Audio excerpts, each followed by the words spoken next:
अशा टायमाला आलेला काय फायदा त्याचा? लोनचं करायचं का त्याचं? तुम्ही सांत्वन करायला येतं काय घटना आहे त्याची? आलेच नाही पाहिजे तुम्ही, एसी रूम मध्येच राहायला पाहिजे आपल्याकडनं. काही जण ज्यांची व्यवस्था असेल ते त्यांच्या घरी गेले आणि काही जणांसाठी आपण आपले जे अण्णासाहेब पाटील सभागृह तिसऱ्या माळ्यावरती गाद्यावरती आपण ठेवले. अशा टायमाला आलेला काय फायदा त्याचा? लोनचं करायचं का त्याचं?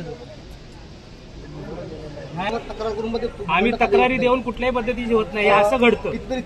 तुम्ही सांत्वन करायला येतं काय घटना आहे त्याची? आलेच नाही पाहिजे तुम्ही, एसी रूम मध्येच राहायला पाहिजे आपल्याकडनं. डिजिटल पाहिली करायची.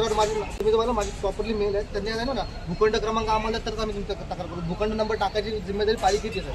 भूखंड नंबर नसल्यामुळे हे केलं नाही. पहिलीच घटना थोडी अशा कोपर खेळण्या नवी मुंबईमध्ये अनेक घटना झालेल्या आहेत आणि सोसायटीमधली दुसरी सगळं माहिती आहे सगळे, आणि रोखणारे पण हेच आहे. तुम्ही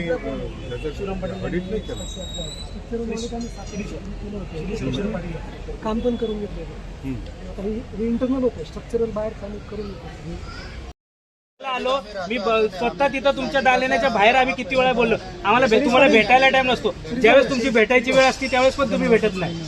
माहिती आहे, दुसरी गोष्ट तुम्ही खरंच आलंच नाही पाहिजे इथे. नाही आलंच नाही पाहिजे. तुमचा निषेध आहे, निषेध आहे. दीपक बदक निषेध आहे तुमचा, जाहीर निषेध.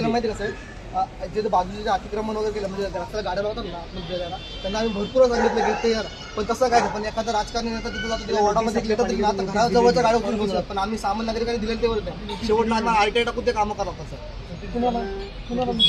कुणाला नोटीस कधी दिलेली? आम्हाला काही नोटीस एकदा पण नोटीस आलेली नाही. एकदा पण नोटीस आलेली नाही. एकदा पण नोटीस आली नाही. बघा आपल्याला नोटीस तरी आहे का? एवढं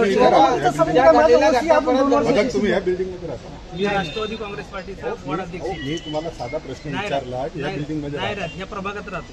ठीक आहे, तो प्रभाग वेगळा. इमारतीमध्ये त्याचं जे इमारत चालवतो ना, जो मॅनेजमेंट आमचे सगळे आहेत नातेवाईक. हो मान्य आहे ना, मान्य आमचेच माहिती आहे ना. अरे माणसाचे तुम्हाला नाही माहिती, तुम्ही एअर कंडिशन मध्ये बसता. प्लीज जरा आपण शांत. काय शांत राहा? असं कसं शांत राहा? म्हणजे एखाद्याचा जीव जाईल तेव्हा तुम्ही शांत राहा बोलता का? या ठिकाणी फक्त एखाद्याचा जीव जाईल तेव्हा तुम्ही बघायला येणार का? तुम्ही किती पाहणी करता? पाहणी किती करता तुम्ही? तुम्ही पाहणी किती करता? आयुक्त साहेब, तुम्ही पाहणी किती करता तुम्ही?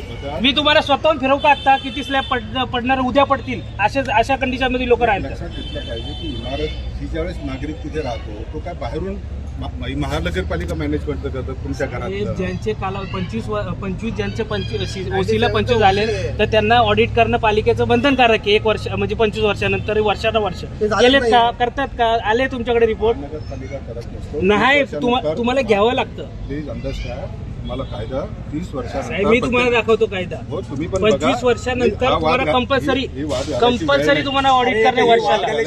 वाद घालायचे नाही तुम्हाला. तुम्ही आता आला, पेशंटचा नाही. अहो, ही घटना परत कुठे होऊ नये ना. ही घटना पुढे होऊ नये याची गॅरंटी घेणार आहे का? आता पाणी केल्यावर परत होणार नाही याची गॅरंटी घेणार आहे का तुम्ही?